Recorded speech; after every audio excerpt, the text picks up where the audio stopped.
Welcome student of class 10. Today we are going to take up a new chapter here, and the topic of the chapter is your power sharing. It is from a political science book, and the term reveals by itself that it has been made by the two concepts, that is your power and then the second one is your sharing. So when we see separately what is the definition of power and what is the definition of sharing, then the two different concepts comes to our mind. For an example, when we are asked like what is your power, then the answer which runs in our mind is what? Power may be the ability to control the people. Okay, it may also be if we are talking about our country, then if we are talking about any country, then the power to lead the people.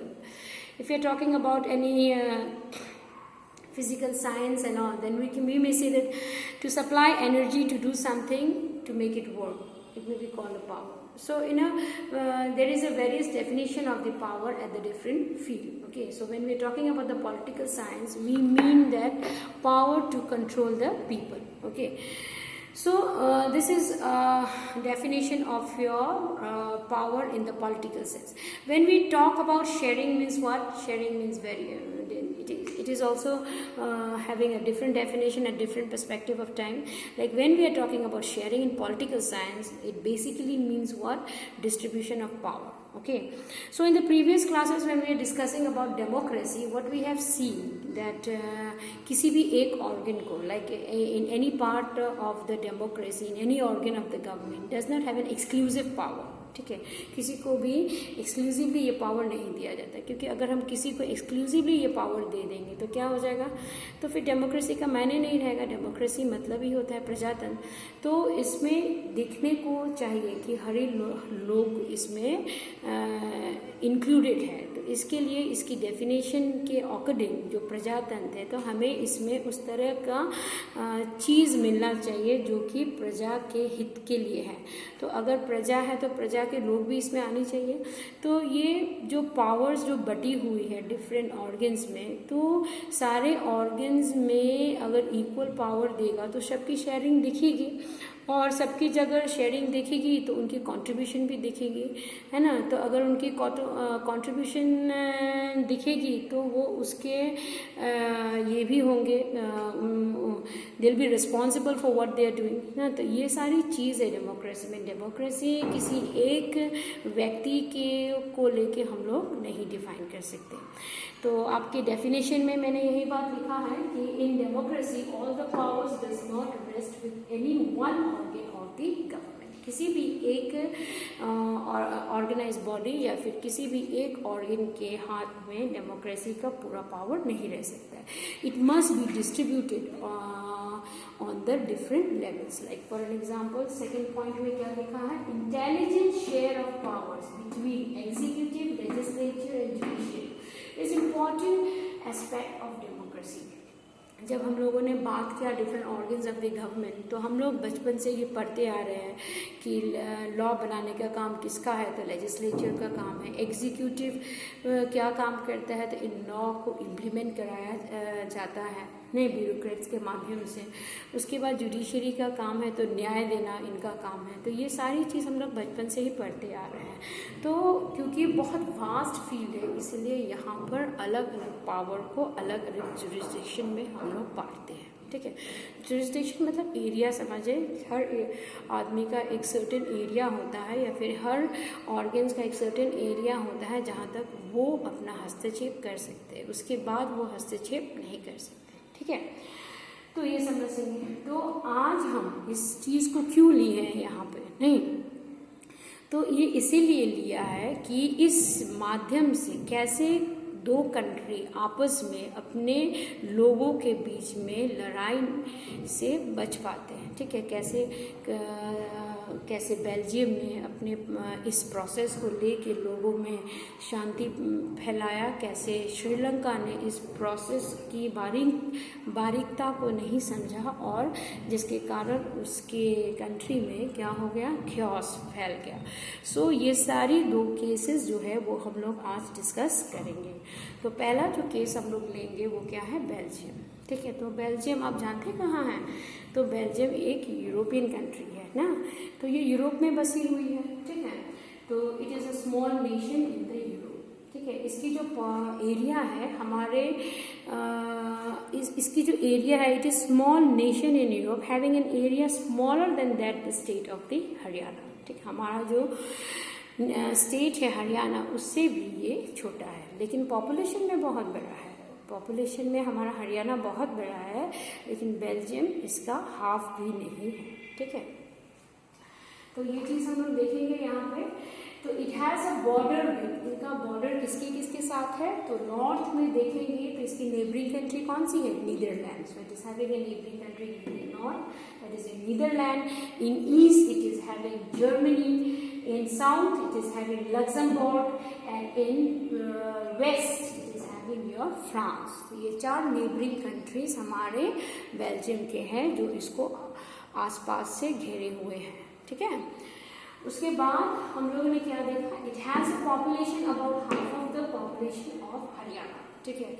तो हरियाणा का half population यहाँ पर पाया जाता है। और area कितना, area में भी ये हमसे क्या है, एरिया में भी ये हमारा हरियाणा से छोटा है, ठीक है, लेकिन पॉपुलेशन में बड़ा है।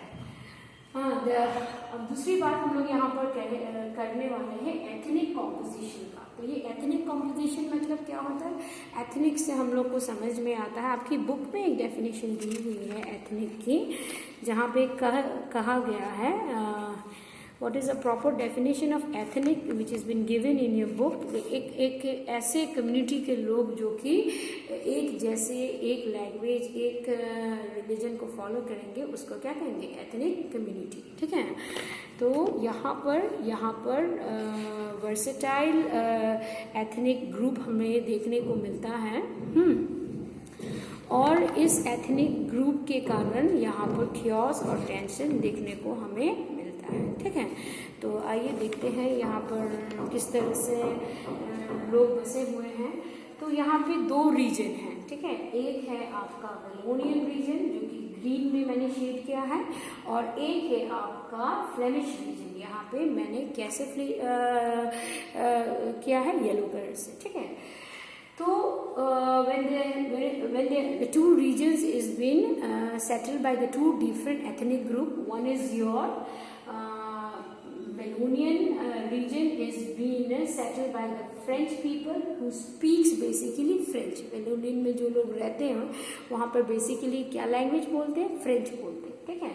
और फ्लेमिश में जो रहते हैं वहाँ क्या लैंग्वेज बोलते हैं, they basically speak Dutch, okay. और ईस्टर्न साइड में, वेलोनियन के ईस्टर्न साइड में एकदम एज में कुछ परसेंटेज ऑफ द पीपल है जो कि जर्मनी बोलते हैं, ठीक है, जर्मन्स बोलते हैं, क्योंकि जर्मनी आसपास ही है इसके, it is related to this, so that is why यहाँ के लोग यहाँ पर कौन सी लैंग्वेज बोलते हैं, जर्मन। उसके बाद हम लोग यहाँ देखेंगे कैपिटल सिटी, जिसको हम लोग क्या कहेंगे, ब्रुसेल। ब्रुसेल इसकी कैपिटल सिटी है, राजधानी है। यहाँ पर भी डिफरेंसेस ऑफ एथनिक ग्रुप्स है, ठीक है। अब हम लोग देखेंगे कि यहाँ के जो एथनिक ग्रुप्स है वो कितने प्रतिशत और कौन सी लैंग्वेज बोलते हैं, ठीक है। तो यहाँ पे हम लोगों ने क्या देखा, वेलोनियन में जो फ्रेंच लोग बसे हुए थे, जो वेलोनियन में जो बसे हुए थे वहाँ के लोग फ्रेंच बोलते थे। करीबन 40% of the people they spoke French, okay. And then we saw what in the Flemish, कौन बसे हुए थे, Dutch, okay. So the Dutch यहाँ पर जो लैंग्वेज बोलते थे वो डच थे, ठीक है। और इनकी कितने प्रतिशत लोग डच बोलते थे, so 59% of the people spoke Dutch, okay. So we saw Wallonian they spoke 40%, that is your French, and Flemish spoke 59%, that is your Dutch, okay. So this one is your French and that one is your Dutch, clear? German, which is in a blue shaded here, 1% of the people basically spoke German। 1% लोग वहाँ पे क्या language बोलते हैं, German बोलते हैं, ठीक है, जो कि ईस्टर्न कोस्टल रीजन्स में, right. And then we are having our Brussels, okay। So the Brussels is the capital city where we are having a mixed population. Now why do we call a mixed population, let's see। So we are having 20% of the people who are speaking Dutch, whereas there is 80% of the people who are speaking French. Okay, so isn't it? It is having a mixed group of bag here now for different ethnic group. So that is why the ethnic composition is very complex in your Belgium. इसी तरह से इसीलिए हम लोग कहते हैं कि यहाँ पे थोड़ा जटिल है इसकी एथनिक कॉम्पोजिशन, क्योंकि अलग अलग लोग अलग अलग रीजन में अलग अलग लोग हैं, अलग अलग भाषा बोल रहे हैं। ओके, तो जाहिर है जब अलग अलग सब चीज़ है तो थोड़ा तो डिस्प्यूट होगा ही नहीं। अब इस डिस्प्यूट को किस तरह से सॉल्व करेंगे ये बहुत बड़ी बात है। सो द ब्रुसेल, ये सब हम लोगों ने देख लिया। तो यहाँ पे प्रॉब्लम क्या हो रही है कि प्रॉब्लम यहाँ पर ये हो रही है कि the people who are the French speaking community ना, दो जैसे कि हमारे ब्राह्मण हैं, हमारे क्षत्रियाज हैं, जो कि बड़े लोग हैं, यहाँ पर बहुत दिनों से ये लोग राज कर रहे हैं और छोटे लोगों को ये लोग तिरस्कार कर रहे हैं। तो अब यही सारी चीज़ यहाँ यूरोपियन कंट्रीज़ में भी देखने को मिल रहा है। The French speaking community was relatively powerful and rich comparable to the other communities ना। ये शुरुआत से इनका दबदबा बना हुआ है, ये पावरफुल है ना, अपने कंट्री में इनका वर्चस्व है। So this was resented by the community speaking Dutch. तो इनके खिलाफ आवाज़ उठने लगी। तो सबसे पहले आवाज़ किन्होंने उठाया?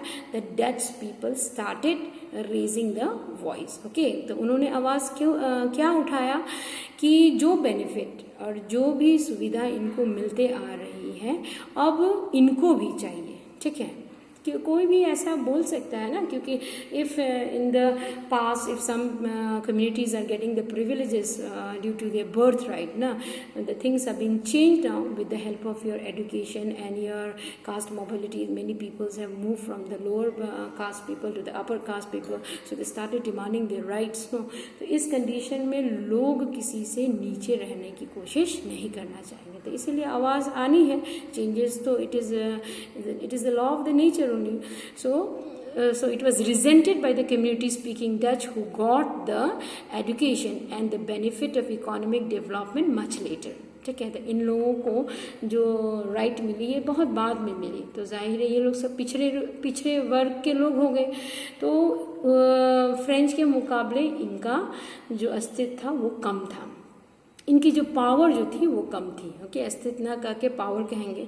सो this led to a tension between the French speaking community and the Dutch speaking community, जिसके कारण क्या हुआ, दोनों पक्ष के लोगों में एक विवाद हो गई और ये विवाद धीरे धीरे लोगों को एजिटेट कराया एक दूसरे के प्रति और दूसरे के खिलाफ हो गए। ठीक है, क्योंकि जो आपके फ्रेंच थे वो अपनी पोजीशन को छोड़ना नहीं चाह रहे थे और डच है कि अपने आप को लग रहे थे कि वो लोग डिस्क्रिमिनेटेड है, तो उनको भी एक ही राइट चाहिए, जिसके कारण वो अब उनके साथ ये आवाज़ उठा रहे हैं। ठीक है, सो दिस टेंशन, तो ये कब की बात है? तो 1950 और 1960 दशक की ये बात है जब ये इस तरह का कियोस देखने को मिला। कहाँ? बेल्जियम में। So this tension was more acute, लेकिन ये टेंशन ना मतलब दिखा तो पूरे कंट्री में ही, लेकिन सबसे ज़्यादा एक्यूट मतलब सबसे ज़्यादा ये दिखा आपके कैपिटल सिटी में, जिसको हम लोग क्या कहते हैं, Brussels. Okay, so the Brussels presented a special problem, that is the Dutch speaking people made a majority in the country as we have seen here.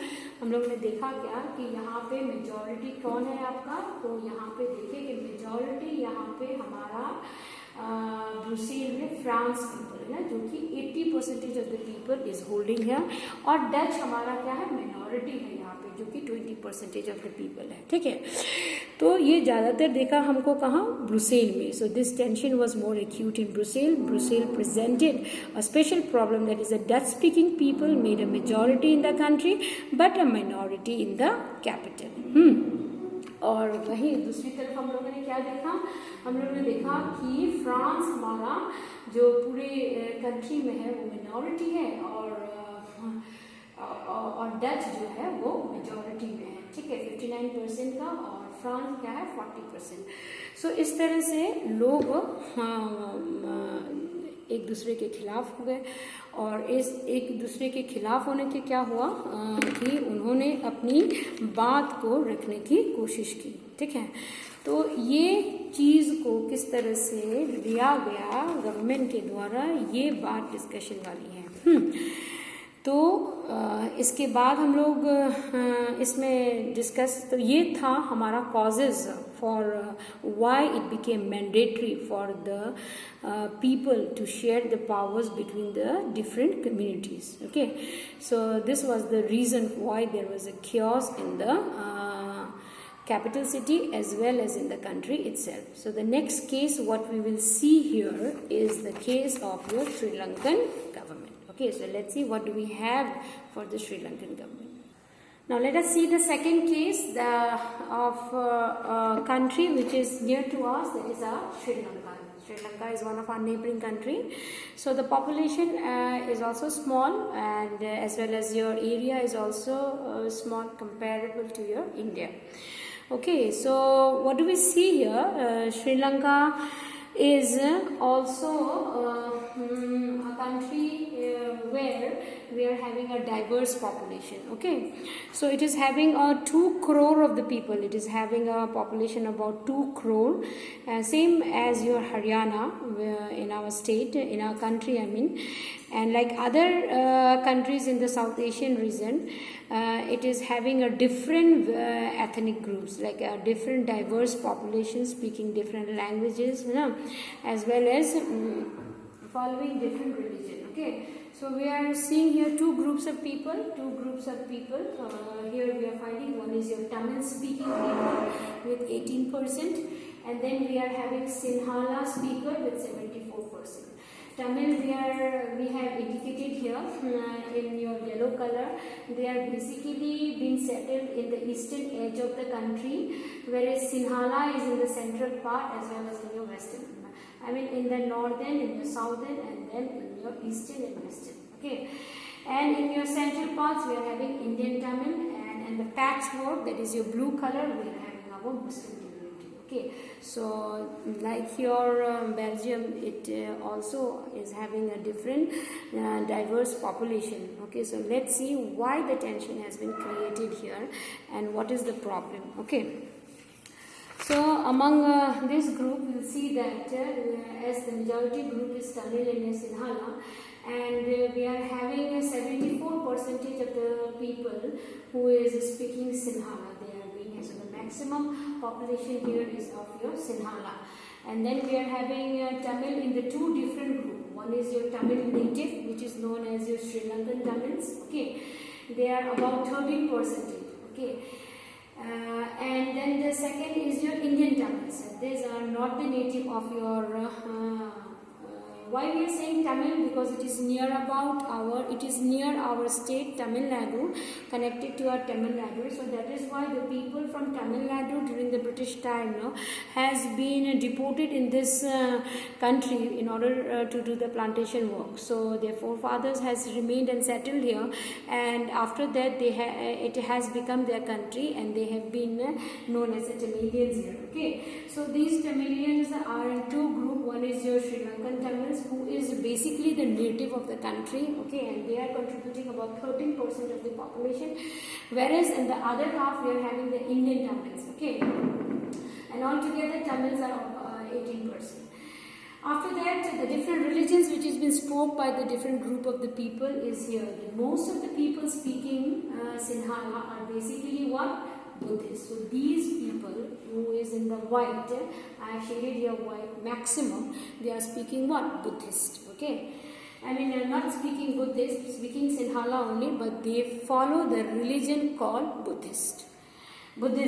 Okay, and then the next we are having most of the Tamils, like a maximum Tamils who is contributing 18%. Among these, maximum of them are speaking Muslim as well as your Hindu. I mean, they are not speaking Muslim and Hindu, I beg your pardon again, they are speaking Tamils only, but they belong from the religion Hindu and Muslim. And then we are having the other 7% of the peoples who are Christians, and they are from both community, that is your Sinhala as well as your Tamil. So 7% contributes here from your both the community, that is your Sinhala as well your Tamil. Okay, so we have seen the different varieties of the people who have come and settled here also, and as well as the native people also who is having settled in the different region following the different religion. Okay, so just think what would be the situation if we would think like how the different peoples are going to adjust among their, how are they going to accommodate their differences, and how they are going to stay together. This is a big question. Both in both the cases, whether it be the Belgium or it be the Sri Lanka. If we see in the Belgium case, then what we'll see that the Dutch-speaking social group could take the benefit of its number of the majority and force its will on the German-speaking people as well as on the French-speaking population. Okay, ऐसा हो सकता है कि यहाँ पर अगर ज़्यादा number में अगर हमारा डच पीपल्स है तो इनकी मेजॉरिटी इनसे ये करवा सकती है कि ये अपना पावर इन सभी को लागू कराए और इन चाहे कि जो डिफरेंट ग्रुप ऑफ पीपल्स है इनकी बातों को फॉलो करें. ओके, तो ये क्या करेगा, ये तीनों कम्युनिटीज़ में कॉन्फ्लिक्ट कर सकता है. So this would result in more conflict among the communities and this could lead to a very massive partition of the nation. तो हम लोग देखेंगे कि क्या इस तरह से किस तरह से इन्होंने किया और क्या पार्टीशन इनके देश में हुई या नहीं हुई. अगर दूसरी तरफ हम लोग अगर श्रीलंका का केस ले लेते हैं तो यहाँ पर सबसे majority we are finding it is your it is your 74% Sinhalians peoples. Okay, तो ये भी अपने मेजॉरिटेरिज्म को अगर मान के अपने पावर को दिखा लेंगे तो इनका भी क्या है, the same condition as your Belgium. ये भी अपने आप को पावरफुल सिद्ध कर सकते हैं since the Sinhala group enjoyed an even bigger majority and could impose its wills on the whole nation. ठीक है, तो अगर ऐसा करते हैं तो क्या डेमोक्रेसी की हरण होती है या नहीं, ये हम अगले वीडियो में देखेंगे. Thank you, have a nice day.